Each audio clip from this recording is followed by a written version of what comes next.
Ja, der Boden unter unseren Füßen. Die Gesteine prägen den Landschaftsraum und gestalten diesen mit ihrer Kraft. Das Gestein und die Geomorphologie, also die formgebenden Kräfte unter unseren Füßen, sind die Grundlage für die Vielfalt des Lebens und des jeweiligen Landschaftsraumes. Daraus gestaltet sich das Verhalten oder Vorkommen von Wasser, Bäumen, Pflanzen, Tieren und Menschen, die sich darauf ansiedeln. Und dieser energetische Nährboden, den unmittelbar wahrzunehmen und zu verstehen, ist das Thema von diesem Vortrag. Und die verschiedenen geologischen Prinzipien zu verstehen, können eben auch dazu beitragen, das eigene geologisch entstandene Lebensumfeld besser zu verstehen. Taigi žemė po mūsų kojomis. Uolienos formuoja kraštovaizdį, pripildydamos jį savo jėga. Uolienos ir geomorfologija, tai reiškia formas kuriantys procesai po mūsų kojomis, yra esminiai gyvybės įvairovės pasireiškimo veiksniai kiekvienoje gamtinėje vietovėje. Tai nulėmė vandens, medžių, augalų, gyvūnų, o taip pat mūsų žmonių, kurie ten apsigyvena, buvimą, buvimo būdą ir elgseną. Pagrindinis dėmesys pranešime bus skiriamas tiesioginiam šio mus energiją maitinančio pamato po mūsų kojomis pajutimui ir supratimui. Įvairių geologinių principų suvokimas gali tiesiog padėti geriau pažinti savo pačių geologiškai susiformavusią gyvenamąją aplinką. Um gleich mal am Anfang vor dem Vortrag noch ein Beispiel zu machen, zum Beispiel das Kalkgestein. Das Kalkgestein, das ist ein basischer Boden, was es bildet. Der Boden ist durchlässig und letztendlich auch nicht aus dem Erdorganismus heraus gestaltet, sondern aus dem ursprünglichen Meer und gebildet eben von Muscheln, von den Meerestieren ursprünglicher Meere. Und auch nur zum Beispiel Höhlenstrukturen finden wir im Kalkgestein. Das heißt, das hat eine ganz bestimmte Topographie, eine ganz bestimmte Geomorphologie, die eben dieses Gestein bildet. Und auch bestimmte Pflanzen siedeln sich dort an, also wie zum Beispiel auch Wacholderheiden oder auch Küchenschelle, Pulsatilla, die lieben diesen Boden. Ja, das war schwierig und viel. Oh. Okay. Denn sehr spezifisch, deswegen. Aš bandysiu visko gal ir neprisiminsiu, ką jinai dabar papasakojo, bet papasakosiu. Jinai kalbėjo apie kalkines uolienas. Kaip pavyzdį, reiškia, prieš pradedant visą pranešimą, jinai tokį pavyzdį pateikė kalkinių uolienų, kurios nesusidaro iš žemės, supratau, organizmo, bet susidaro iš Muscheln, Kalkgestein. Taip, iš tų visų tokių kiautų, kriauklių ir visokių panašių, taip sakant, jūros gyvūnų tam tikrų. Ir kalkinės uolienos yra labai pralaidžios, labai turi, sie haben enthalten Wasser, viel, so habe ich oder nicht? Sie sind Durchlässig, jos yra labai pralaidžios ir turi tokią, gal reikėtų sakyti, porėtą struktūrą ar tokią minkštą. Ir nuo to, aišku, priklauso, nuo tos pačios uolienos, arba jį tiesiog lemia ir visa augalija, kokia tenai gali augti, veistis. Tai būtų. Und nur dort finden wir auch bestimmte Edelsteine, wie eben Kalzit oder auch Aragonit. Ir tokiose kalkinėse uolienose tada mes randam atitinkamus mineralus, kaip kalcitą, aragonitą. Und auch bestimmte Pflanzen, die eben ein Anzeiger sind für diesen Boden. Ir aišku, augalai, atitinkami augalai vėlgi yra tam tikras ženklas, kad ta žemė yra, ar ten uoliena, žemės struktūra yra būtent tokia. Genau, die wir nur dort eben auch finden. Und das ist eben auch ganz anders zum Beispiel im Granit. Also wenn wir geologische Karten anschauen, Wasserkarten, Reliefkarten, dann kann man auch schon den Boden sehen, was für ein geologisches Konzept der Boden hat. Ir jeigu mes žiūrime geologinės vandens ar visokius žodžių žemėlapius, iš karto iš jų galime spręsti, kokia yra žemė, kokia jos yra sandara, struktūra. Ir čia jinai paminėjo granitą ir tikriausiai dabar apie jį papasakos. Genau. Und das ist wirklich die Grundlage der Boden, wie viel Wasser vorhanden ist. Ir svarbiausia yra, kiek yra žemėje vandens, pavyzdžiui, tokie požymiai, tokios savybės. Was für Pflanzen dort leben. Kokie augalai tenai auga. Und auch, was für Menschen sich dort ansiedeln und mit diesem Landschaftscharakter in Resonanz gehen. Ir kokie žmonės apsigyvena būtent ant tos žemės ir koks atsiranda rezonansas tarp jų ir tos žemės. Genau, so, und jetzt fangen wir ganz... Also, das ist gut. Nur wenn spontan, dann bitte Ja. so ein bisschen satzweise, Ja. damit ich alles erinnern kann. Okay, also die Entstehung. Gesteine und Mineralien spiegeln in ihrer Wirkung genau die Bedingungen ihrer Entstehung wider. So ist die anregende Wirkung des Granits mitunter genauso mächtig wie die Kraft des Empordringen des Magmas.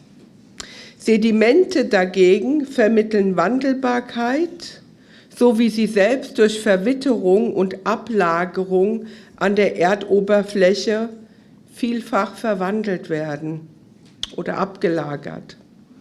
Metamorphite unter Druck und Hitze in der Glut der Tiefe umgewandelt und erneuert, sind gute Begleiter eben für Krisenzeiten oder Zeiten der Transformation.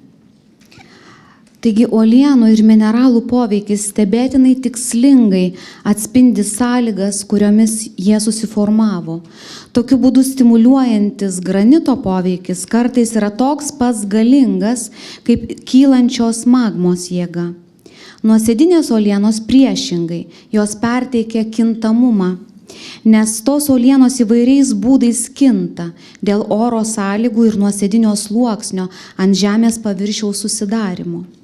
Metamorfinės uolienos, kurias transformuoja ir atnaujina žemės gelmėse esantis spaudimas ir karštis, yra geri palydovai krizių metu arba patiriant virsmus. Sind diese augenscheinlichen Parallelen nun Zufall oder offenbaren sie eben einen realen Zusammenhang zwischen der Bildung und der Wirkung oder auch Heilwirkung eines Gesteins? Nach vielen Landschaftsbetrachtungen und 20 Jahre intensiver Forschung können wir diesbezüglich sagen, es ist kein Zufall. Tad ar šios akivaizdžios paralelės yra sutapimas, ar jos tiesiog iš tiesų atskleidžia sąsajas tarp akmens formavimosi ir jo poveikio, jo gydomųjų savybių. Po daugybės kraštovaizdžių, gamtovaizdžių stebėjimų ir 20 metų intensyvių tyrinėjimų galiu pasakyti, tai nėra atsitiktinumas. Die Zusammenhänge, die sich hier offenbaren, sind viel zu auffällig, um nur zufällig zu sein. Und es ist auch naheliegend, dass ein vulkanisch gebildeter Stein wie der Vulkan mitunter eben explosiver wirkt, wie eben zum Beispiel der durch allmähliche Abkühlung entstandene Kalzit im Kalkgestein, ja, der durch stetiges, konstantes und sicheres Wachstum sich langsam herausbildet, körperlich, seelisch und geistig eben dann auch so wirkt. Tos sąsajos yra pernelyg akivaizdžios, kad būtų atsitiktinės. O ar ne taip pat akivaizdu, kad vulkaninės kilmės akmuo kartais turi labiau sprogstamą poveikį fiziškai, protiškai ir dvasiškai galvojant, negu nuosėdinis kalcitas, kuris susidarė pamažu, kaupiantis nuosėdiniam sluoksniui, ir kalcitas, kuriam būdingas nuolatinis, pastovus, tačiau užtikrintas augimas. Offenbar hatte Goethe recht, als er sagte, werdend sollt ihr die Dinge betrachten, oder so wie die Steine wachsen, so wirken sie. Sehen wir nun das Endprodukt, in diesem Fall also den Stein, und sehen wir sozusagen den Werdegang der Gesteine und der Edelsteine, so offenbaren sich auch Geschichte, Charakter und Eigenschaften und auch aus dieser Signaturenlehre heraus die Heilwirkung der Steine. Akivaizdu, kad Goethe buvo teisus, sakydamas, turėtume stebėti dalykų tapsmą, taigi ir akmenų formavimąsi. Nes jeigu regime tik tai galutinį produktą, mūsų atveju akmenį, dažnai nematome esmės. Bet jeigu žinome, kaip akmuo formavosi, atsiskleidžia jo istorija, jo charakteris, jo savybės ir aišku gydomoji galia, kuri jame yra. Das Geheimnis der Gesteine. Mit einem Fernrohr erschließen sich Dimensionen von Milliarden Lichtjahren. Wenn wir den Blick in den Himmel wagen, doch unter unseren Füßen ist schon bei 12 Kilometer Schluss. Mehr haben wir bisher nicht erforscht, oder ich glaube 14 Kilometer inzwischen. Bisher geht keine Bohrung tiefer wie 14 Kilometer. Das ist bei einem Gesamtdurchmesser von der Erde von 12.750 Kilometer doch recht wenig. Apie uolienų paslaptis. Kai žvelgiame į naktinį dangų, teleskopas atveria mums erdves už milijardų šviesmečių. Tačiau po mūsų kojomis viskas pasibaigia gana greitai. Tai yra vos už 12 km ir iki šiol joks grėžimas nepasiekė toliau kaip 14 km. Nors Žemės skersmuo yra apie 12 750 km. Tai iš tiesų nedaug, negiliai pavyko pasiekti. Also vieles von dem, was sich in den Erdentiefen im Erdorganismus abspielt, wird für uns daher ein Geheimnis bleiben. Nur bestimmte Boden der Tiefe können wir ein paar Informationen abbringen, und das sind die Steine selbst. Ihre Beschaffenheit, ihre Eigenschaften verraten uns doch so einiges über ihre Welt in der Tiefe.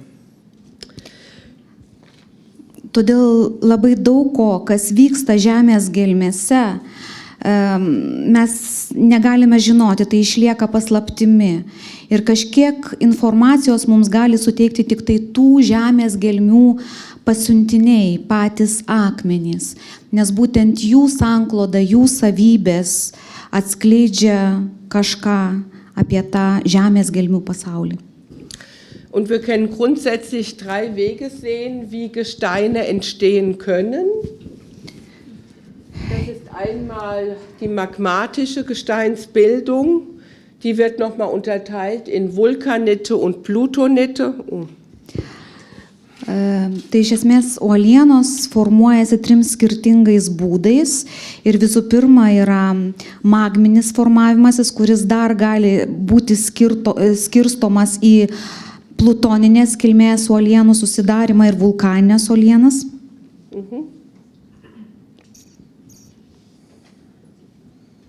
Also hier aus dem Magma und hier magmatische Tiefengesteine. O čia yra magmatiniai giluminės uolienos, magmatinės kilmės, magminės. Wenn Magma, die heiße Gesteinsschmelze oder Dämpfe und Flüssigkeiten, die dem Magma entstammen, aus den Tiefen zur Erdoberfläche aufsteigen, entstehen Gesteine und Mineralien, die durch Abkühlung der heißen Gesteinsschmelze sich abkühlen. Und auch die vulkanische Bildung zählt dazu. Kuomet magma karšta, išlydyta uoliena arba garai ir skysčiai susidarantis iš magmos pakyla iš žemės gelmių į žemės paviršių, vėstant karštoms substancijoms susidaro uolienos ir mineralai. Ir prie to galima priskirti ir vulkaninės kilmės formacijas. Dringt Magma aus der Tiefe zur Oberfläche empor, sprechen wir von vulkanischer Bildung. Und da das Magma des Erdinneren beim Austritt an der Erdoberfläche Wasser und enthaltene Gase verliert und sich dadurch auch chemisch verändert, wird es Lava genannt. Und aus kieselsäurereicher Lava entsteht zum Beispiel auch der Obsidian, wenn eben die Lava durch Kontakt mit Wasser oder kalter Luft sehr schnell entstarrt. Jeigu magma pakyla iš gelmių į žemės paviršių, tuomet kalbame apie vulkaninius darinius. Kadangi magma kildama iš žemės vidaus į paviršių netenka vandens ir dujų, ji pakeičia savo cheminę sudėtį, todėl vadinama lava.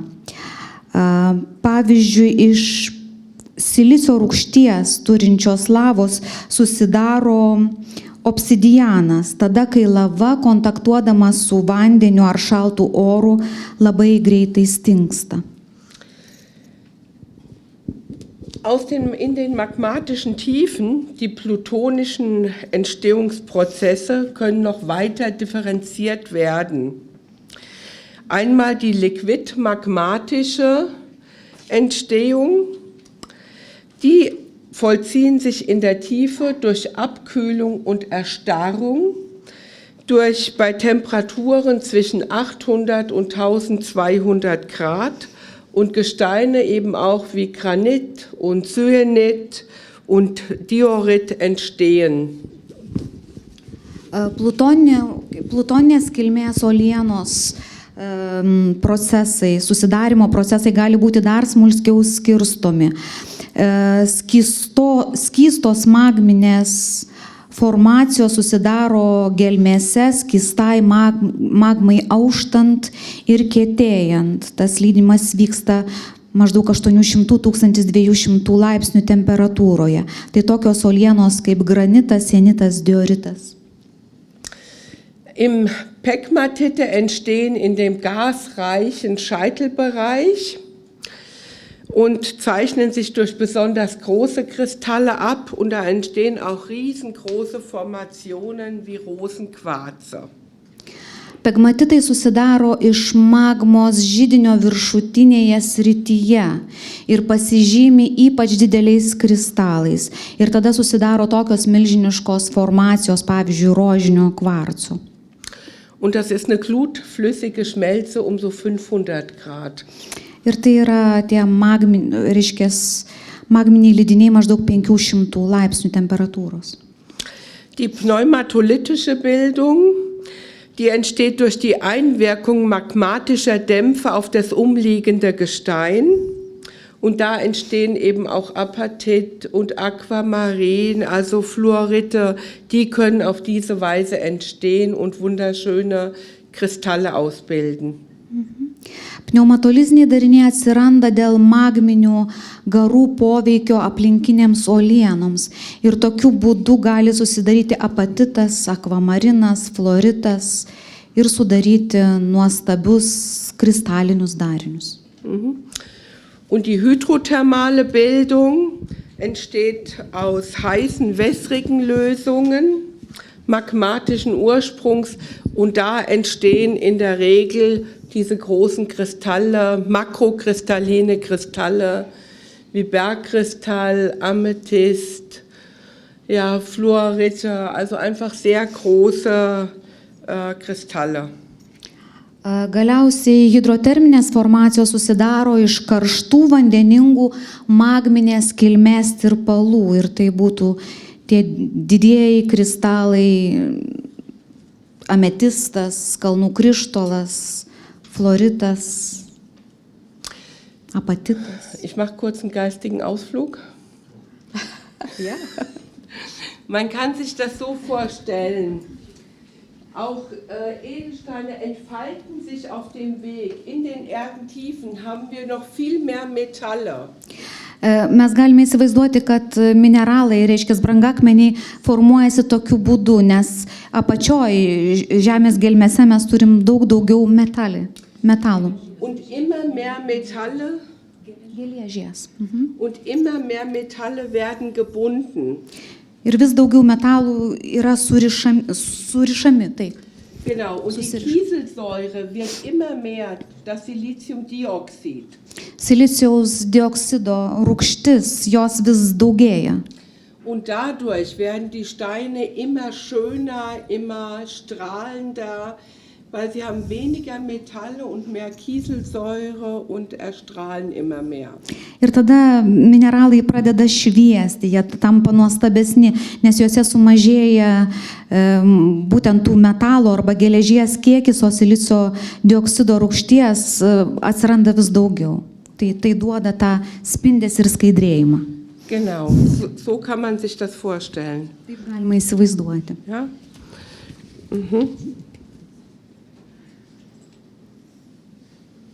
Haben wir schon? Ah ja, die Hydrothermale. Ah ja, genau. So, der nächste Prozess oder die nächste Gesteinsbildung ist durch Verwitterung und Ablagerung. Kitas susidarimo kelias uolienų yra dėl oro sąlygų ir nuosėdinio sluoksnio. Das heißt, der zweite wesentliche Bildungsprozess von Gesteinen und Mineralien vollzieht sich an der Erdoberfläche. Überall, wo Wind und Wetter auf das Gestein einwirken, werden diese aufgelöst. Dadurch wandern ganze Berge wieder ins Meer und auf diese Weise verwandelt sich auch die Zusammensetzung des bestehenden Gesteins in der Nähe der Erdoberfläche. Verwitterung findet statt durch Wind, Wetter, Regen, Sonne, Gletscher, Meere, also durch exogene Kräfte. Oh. Ja, gut. Ja. Ja. Antrasis esminis uolienų ir mineralų susidarimo procesas vyksta žemės paviršiuje. Visur, kur yra vėjas ir oras, visą tai veikia, reiškia, tas išorinis faktorius veikia uolienas ir jos pamažu pradeda irti. Ir dėl šios priežasties ištisi kalnai keliauja į jūras. Ir tokiu būdu keičiasi ir ant žemės paviršiaus esančių uolienų sudėtis. Žodžiu, visos atmosferos sąlygos – vėjas, lietus, karštis, jūra, šaltis – visa tai mechaniškai veikia uolienas, also alles die atmosphärische Wirkung. Ja, alles, was von außen eindringt. Ja. So sind viele Berge, die heute eher rund und eher schon flach sind, waren mal ganz hohe Berge gewesen. Nur der Zahn der Zeit und Wind und Wetter und alles hat alles schon genagt und alles schon rund geschliffen. Žodžiu, dar nepasakiau, kad tai keičia ir cheminę sudėtį visų tų uolienų, o tai, ką mes šiandien matom, kalveles ir tokius gražius kalnus, visa tai kažkada atrodė visai kitaip ir tik tai oro poveikio aukštingumas buvo didesnis, tik tai dėl oro poveikio mes turime šiandien tokius gražias, apvalias, plaukiančias formas.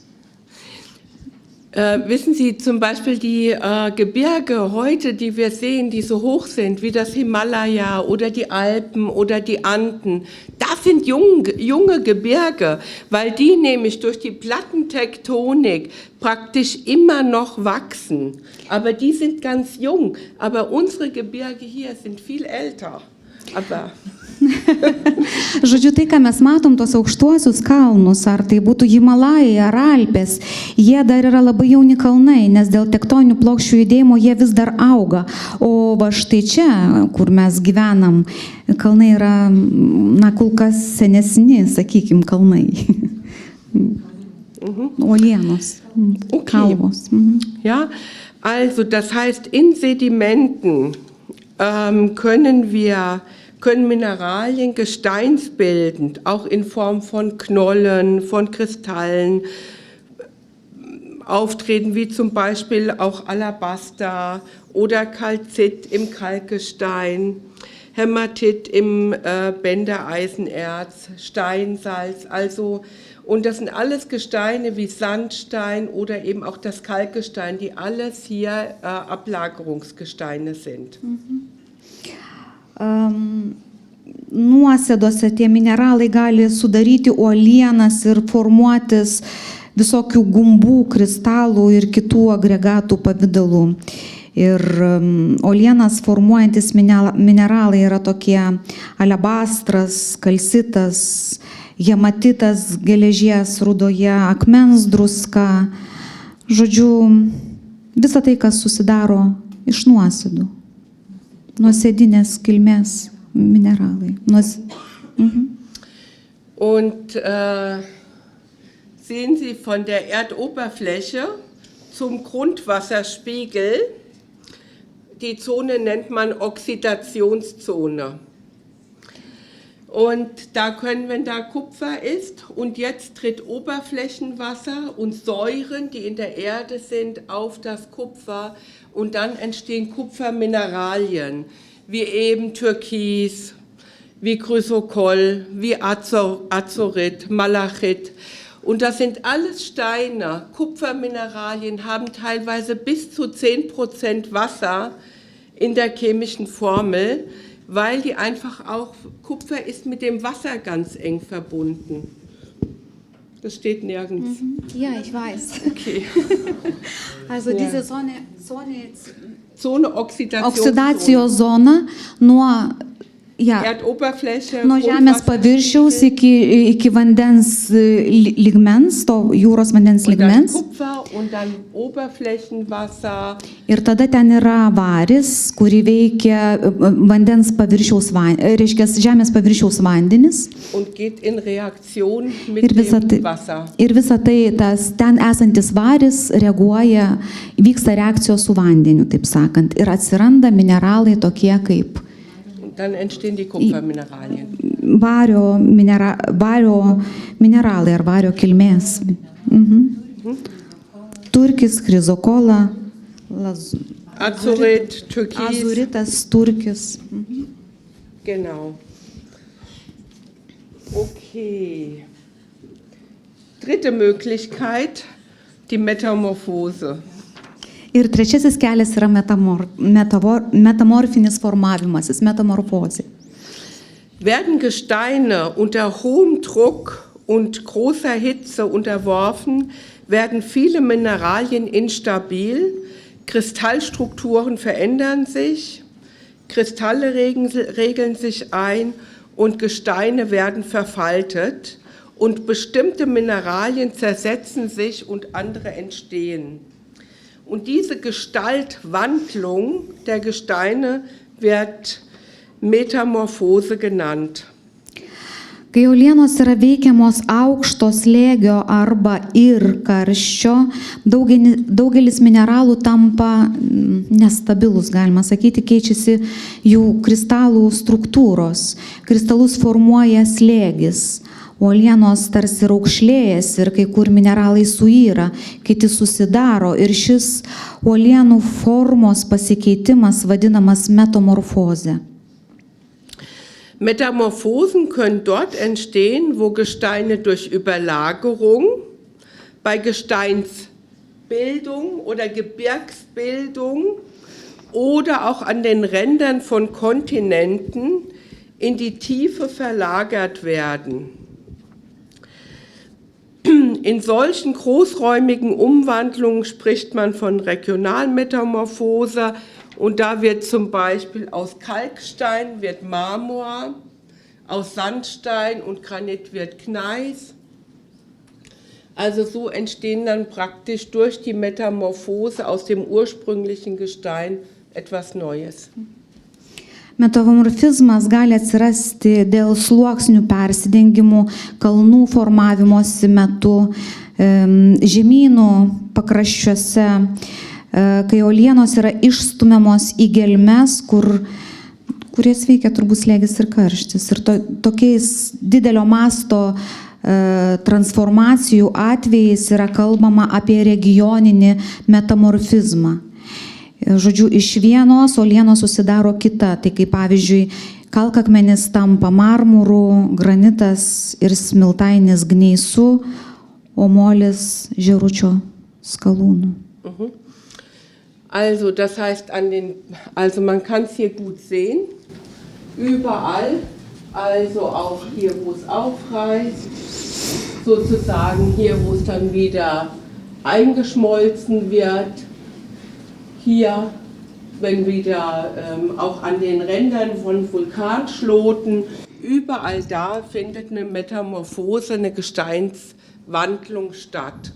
Žodžiu, jį parodė tą kelią, kaip vyksta ta metamorfozė, koks yra jos kelias.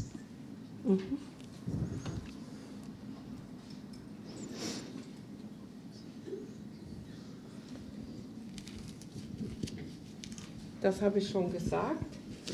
Und man kann sagen, es gibt einen Kreislauf der Gesteine. Die Bildungsprozesse der Gesteine und Mineralien bilden einen Kreislauf, der im Magma beginnt und auch im Magma wieder endet.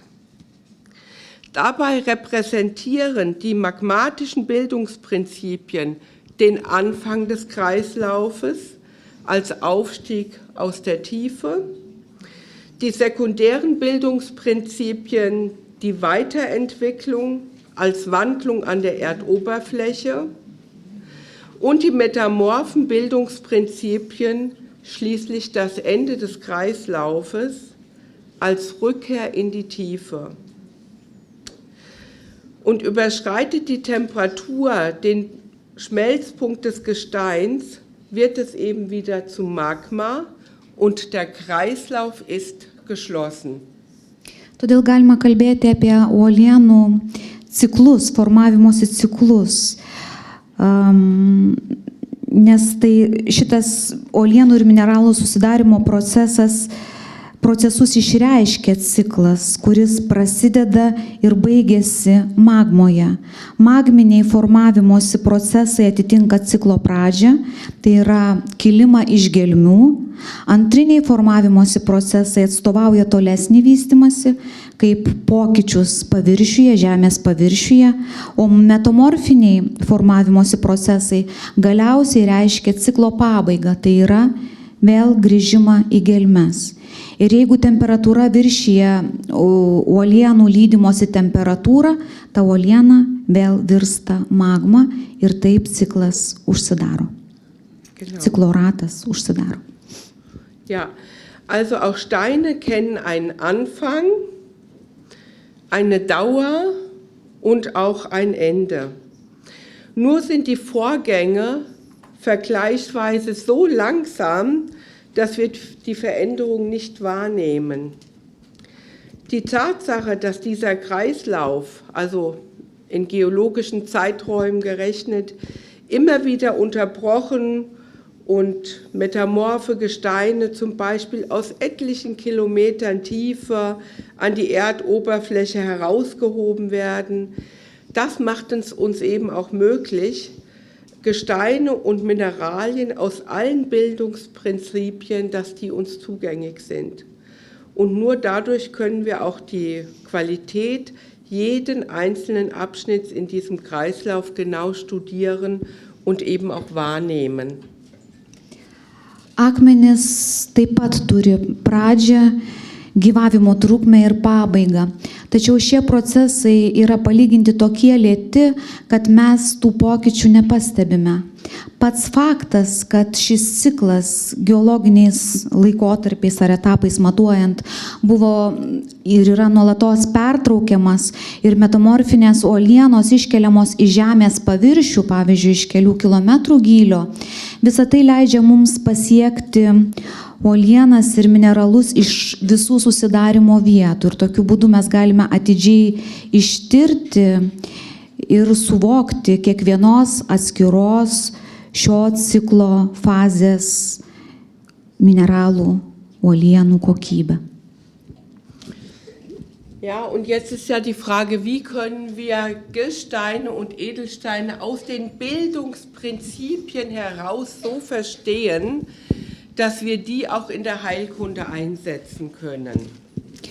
Ir dabar yra klausimas, kaip mes galime suprasti tada tuos akmenis, žvelgiant iš tos perspektyvos, kaip jie formuojasi, kad galėtumėm juos panaudoti gydymui, kad galėtumėm panaudoti jų gydomąsias savybės. Die Bildungsprozesse der Mineralien und Gesteine sind Spiegel unserer Lebensprozesse. In unserem menschlichen Leben durchlaufen wir unzählige Kreisläufe, die ebenfalls stets ihren Anfang oder ihren Beginn, ihre Dauer und ihr Ende haben.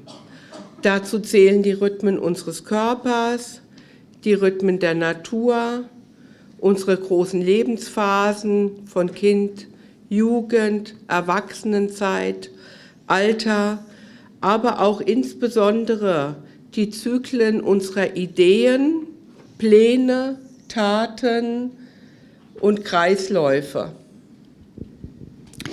Mineralų ir uolienų susidarimo procesai yra mūsų gyvenimo procesų atspindys, nes mes savo gyvenime taip pat patirime daugybę ciklų, kurie visi turi pradžią, tam tikrą trukmę ir pabaigą.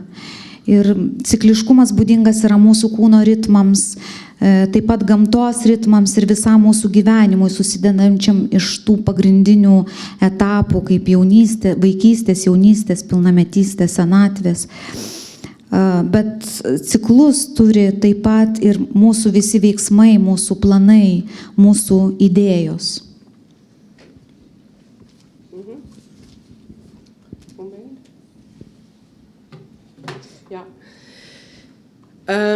Magmatische Gesteine helfen uns in Startphasen des Lebens, im Neubeginn neue Ideen zu entwickeln und umzusetzen, Planungen zu verbessern, uns zu inspirieren und auch unseren Impulsen zu folgen.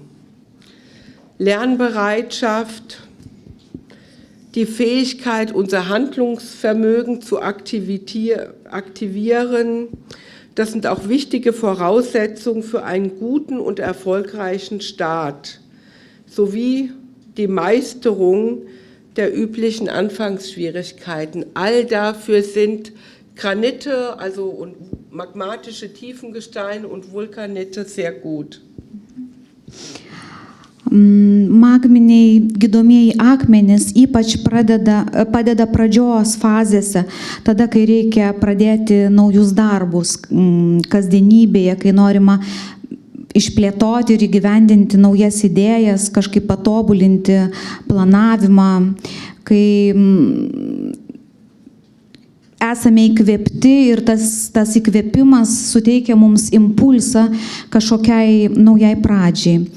Noras mokytis, gebėjimas veikti yra tos svarbiausios prielaidos sėkmingai pradžiai, o taip pat ir įprastų pirminių sunkumų įveikimui.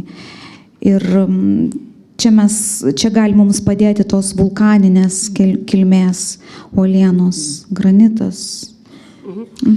Das heißt, wenn wir Unterstützung wünschen oder benötigen, um ein Projekt zu starten, einen guten Anfang zu finden, gut unsere Ideen in die Wirklichkeit setzen wollen, dann sind primäre Gesteine, also magmatische Tiefengesteine und auch Vulkanite sehr gut. Und dann muss differenziert werden, welcher ist es denn davon. Ja, aber erstmal schaue ich in diese Richtung die Edelsteine und Gesteine aus diesem Feld. Žodžiu, pirmiausiai, jeigu dar kartą praktiškai pasikartojom, kad jeigu reikia daryti naują pradžią, paklusti impulsui ir jį įgyvendinti, tada reikia atsisukti tuos magminės kilmės, reiškia žemės gelmėse susiformavusius uolienas arba mineralus. Ir tada žiūrime vulkaninės kilmės ir tuos magmatinius. Tai yra toks kaip čia pasakyti, iš pirmo žvilgsnio, paskui jau galima toliau diferencijuoti, koks mineralas yra naudojamas ir kam. Tie pirminiai mineralai, pirminiai akmenys, pirminio susiformavimo. Durch Verwitterung und Ablagerung gebildete Heilsteine helfen dagegen, unser Leben und bestimmte Projekte weiterzuentwickeln. Sie ermöglichen notwendige Veränderungen und Korrekturen, fördern unsere Bereitschaft zur Wandlung und unser Streben zur oder nach Verbesserung. Und typisch ist auch hier die Auseinandersetzung mit der Umwelt oder im Kontakt mit der Umwelt zu sein, das Erkennen von Wechselwirkungen gegenwärtiger, zukünftiger und vergangener Zeit.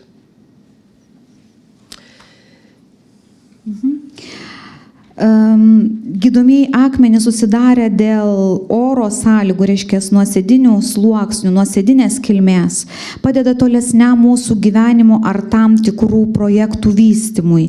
Jie įgalina tas būtinuosius pokyčius ir korekcijas, skatina mūsų norą keistis ir sieki tobulėti. Jie taip pat skatina santykio su aplinka apmąstymą, refleksiją, sąveikų ryšio atpažinimą dabartyje, ateityje ir praeityje. Das heißt, Gesteine und Edelsteine, die aus Abtragung und Verwitterung, also durch den Kontakt mit der Umwelt, wisst ihr, die exogenen Kräfte, Wind, Wetter, Umwelteinflüsse entstanden sind, unterstützen auch uns gut im Kontakt mit der Umwelt und im Kontakt mit der Welt zu sein. Žodžiu, visi tie mineralai, kurie susidaro dėl išorinio poveikio, dėl išorinio aplinkos poveikio, padeda mums irgi tiesiog gerai santykiauti su ta aplinka teisingai ir gerai santykių temoje padeda. Das heißt, Sedimente sind immer dann angezeigt, wenn ich eine Unterstützung mir wünsche, um im guten Kontakt, in guten Kommunikationslinien zu sein, dass ich gut das Leben verbessere und dranbleibe an Erarbeitung und Weiterentwicklung. Žodžiu, dar kartą, nuosėdinės kilmės mineralai padeda mums santykių temoje gerai komunikuoti, kad galima būtų tobulinti ir gerinti savo gyvenimą. Tam reikalingas, sakykime, darnus bendravimas ir kontaktavimas su sąveika, su aplinka. Das kann man auch gut an den Kupfermineralien sehen, die ich eben gerade benannt habe. Die Kupfermineralien, die durch Umwelteinflüsse, also die Säuren, die in der Erde und das Wasser, was auf das Kupfererz auftritt und dann entstehen.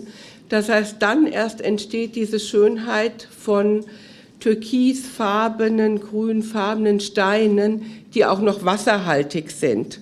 Und so kann man die Heilwirkung von diesen Edelsteinen auch wieder ableiten. Taip galima suprasti, ką tik tai pavyzdys buvo pateiktas apie vario kilmės arba vario mineralus, kaip turkį ir visus kitus, kaip jį pasakojo, kaip tas vanduo iš žemės paviršiaus geriasi ir tie mineralai susidaro. Und mein Gott, ich habe... Ja. Und zum Beispiel Kupfermineralien werden ja auch in der anthroposophischen Medizin viel verwendet. Und zwar gerade für Niere, Blase, für den Wasserhaushalt, weil eben auch diese Mineralien eine ganz starke Affinität zum Wasser haben. Also nur die Opale, die jetzt zum Beispiel ein bisschen anders aufgebaut sind, das sind kieselsäurehaltige oder wasserhaltige Kieselsäurekügelchen.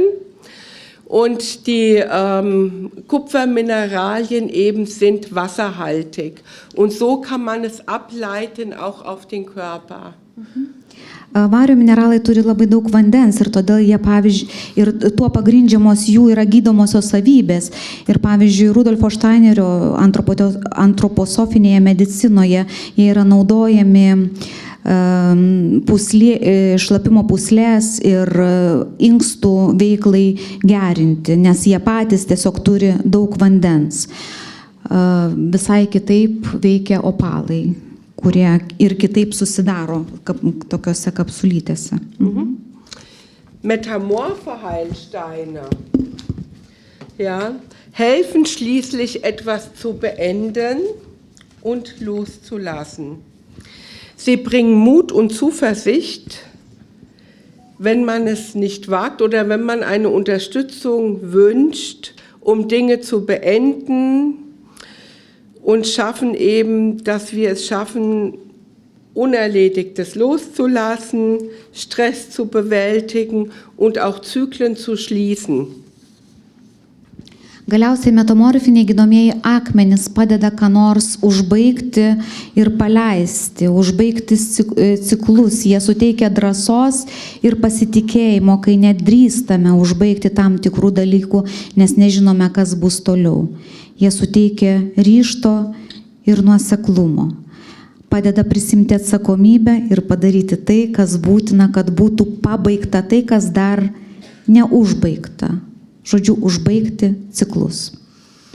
Ja, wie die Metamorphose, also durch Druck und Hitze und diese Wandlung, helfen auch metamorphe Gesteine, wenn wir durch eine Wandlung hindurchgehen, wenn wir unser Lebensrad bewegen.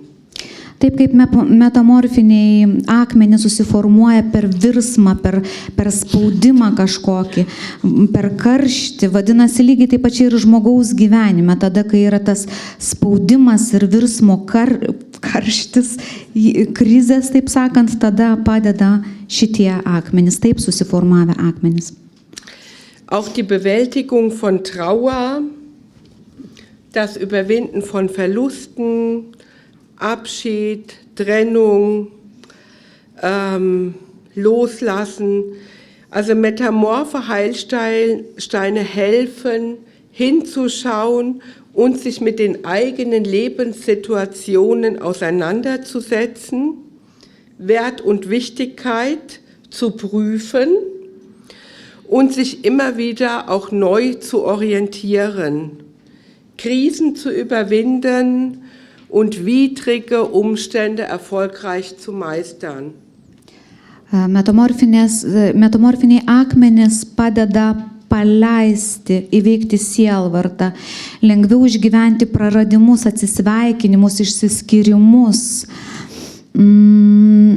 Jie padeda iš tiesų pamatyti, atpažinti savo gyvenimo situacijas ir susidėlioti prioritetus, patikrinti daugelio dalykų vertę ir svarbą, o taip pat nuolatos persiorientuoti. Jie leidžia įveikti krizes ir taip pat sėkmingai susidoroti su nepalankiausiomis aplinkybėmis. Die Entstehung der Steine und Edelsteine zu kennen, ist eine wunderbare Orientierung, sowohl in der Welt, in der wir leben, als auch in dem und mit dem Umgang mit Edelsteinen. Sie offenbaren den Zugang zu ihrer Welt und zur Existenz eines jeden Steines. Und entstehen und auch ihre Geschichte offenbart sich. Und wie Goethe sagte, werdend sollt ihr die Steine betrachten oder wie die Steine wachsen, so wirken sie. Žinojimas apie tai, kaip susidaro akmenys, yra nuostabus orientyras. Tiek pasaulyje, kuriame gyvename, tiek ir praktiškai naudojant gydomuosius akmenis. Iš tiesų, būtent taip atsiskleidžia jų pasaulis, kiekvieno atskiro akmens egzistencija. Taip kaip Gėtė sakė, jūs turite matyti akmenų tapsmą, nes akmenų, kaip jie formuojasi, nes tik tai parodo ir jų gydomąsias savybės, kurias jie turi. Und Sie können auch mal schauen, wie gehen Sie jetzt heran? Man kann natürlich genau schauen mit den Gesteinen, also zu welchen Steinen und Gesteinen habe ich einen besonderen Bezug. Und in welchem Bildungsprinzip sind diese Gesteine entstanden? So kann ich schauen. Ir tada kaip kiekvienas gali rinktis, kaip kiekvienas gali žiūrėti, koks akmuo jam tinka. Tai aišku, pirmiausia bus, koks akmuo traukia, bet lygiai taip pat svarbu žiūrėti, kaip tie akmenys formavosi, nes tai duoda tą informaciją apie juos, apie jų poveikį. Sie können auch mal schauen, also in was für einem Erdzeitalter ist das Gestein unter Ihren Füßen entstanden? Was hat da stattgefunden? Welches Erdzeitalter? Und wie hat sich das Leben da entfaltet oder hat da eine Reduktion stattgefunden? Also wie ist das entstanden?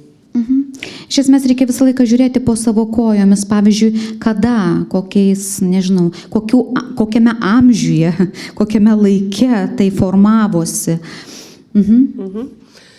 Dann auch mal zu schauen, wenn Sie Ihr Leben betrachten, auf welchen Gesteinen haben Sie gelebt und wenn Sie umgezogen sind, hat sich dann in Ihrer Lebenssituation etwas verändert? Also kamen da ganz neue Impulse. Also wie hat der Boden, wo Sie neu Ihre Wurzeln verankert haben, wie hat der auf Sie gewirkt? Ir tada reikia stebėti, kur jūs gyvenote, kokia buvo žemė po jūsų kojomis ir jeigu jūs pakeitėte gyvenamąją vietą, tada stebėti, kas vyksta jūsų gyvenime, kokie nauji impulsai atsiranda. Ir pagal tai galima irgi matyti poveikį šitų uolienų. Und man kann auch mit Gesteinen, also ich bin auch noch Lehrerin, ich habe ganz viele Gesteine, mit denen ich auch arbeite. Also auch zu Hause in Räumlichkeiten. Also man kann ganz viel auch ausprobieren und mit Gesteinen auch arbeiten. Und dazu wollte ich Sie auch in diesem Vortrag ermuntern, dass Sie, ist ja schön auch Edelsteine, das ist ja wirklich so der Feinschliff, aber auch mal die Gesteine sich anschauen und die Schönheit, die auch darin steckt und dass auch der Boden unter unseren Füßen eben auch wirklich eine Wirkung hat auf uns Menschen und auf das Land und was eben da auch lebt. Und in dem Sinne hoffe ich, dass ich Ihnen ein bisschen Anregung geben konnte. Entschuldigung bitte, Sonata, dass ich kleine Ausflüge gemacht habe. Und vielen herzlichen Dank. Žodžiu, aš norėjau pasakyti, aišku, kad aš ir pati mokau ir dirbu savo namuose, reiškia namų erdvėje, gyvenamojoje erdvėje su akmenimis ir kad mineralai, brangakmeniai yra gražus ir taip pat juos galima turėti, bet mano tikslas šiandien buvo atkreipti dėmesį į tą žemę po kojomis, kuri turi didelį poveikį ir tuo gali būti grindžiamas jos na, veikimas gydomasis ar nebūtinai gydomasis tiek žmogui, tiek ir šaliai, kurioje būtent tokia žemės sankloda yra. Ir dėkoju uždėmesi. Okay, danke.